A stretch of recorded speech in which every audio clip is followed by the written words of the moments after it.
A GT car has to do just 3 things, but it must do them all extraordinarily well. Number 1, the styling must be sophisticated and immensely desirable. 2, it needs to get you from London to Rome in complete comfort. And 3, it needs to go like hell. At a glance, the new Maserati Gran Turismo fulfills every requirement, and then some.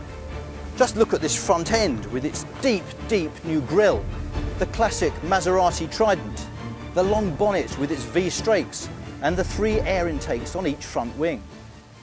This is a very elegant GT indeed, even better looking than the milestone Quattroporte. And then there's the interior.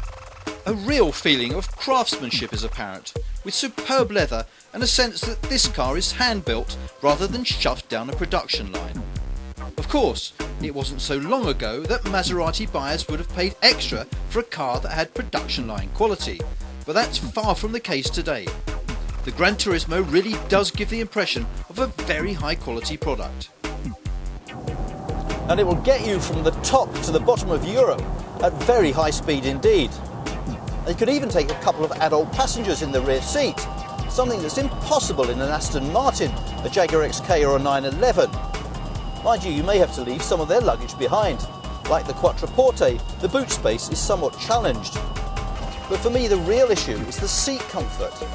These seats are firm to the point of hardness, and the backrest particularly. I'd expected a bit more costing comfort in my GT car.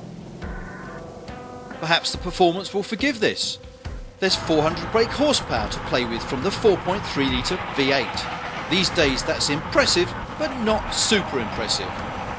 So we press the sport button, select drive and floor the throttle. The Gran Turismo takes off, but not like a scalded cat, just a mildly excited one. But there is a real character change in the Maserati in this sport mode. It's sufficiently aggressive for you to save it for the right occasion, when you need that instant throttle response and fast transmission kickdown. Within those muscular, tight overhangs comes perfectly balanced weight distribution. This car here has the optional 20-inch alloys, inspired, they say, by those on the famous Maserati birdcage. They offer just a finger's width of tyre wall between wheel and road. Have you ever seen anything like it? Perfect chassis balance it might have, but the Gran Turismo feels just a little big to be tooled quickly down most British roads.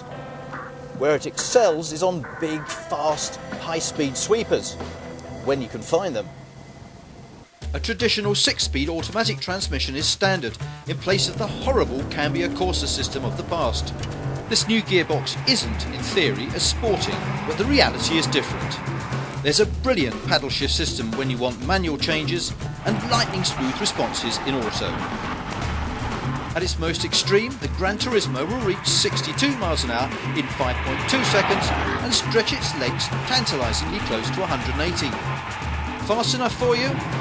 It should be, but this Maserati has more impact than any 80 grand rival, and to our mind is a classier bet than even a Bentley Continental GT. The good points?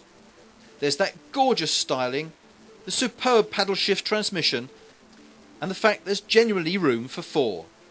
On the downside, we'd be happier if the Gran Turismo was a bit quicker. The luggage space is pretty compromised, and the servicing and running costs can be scary.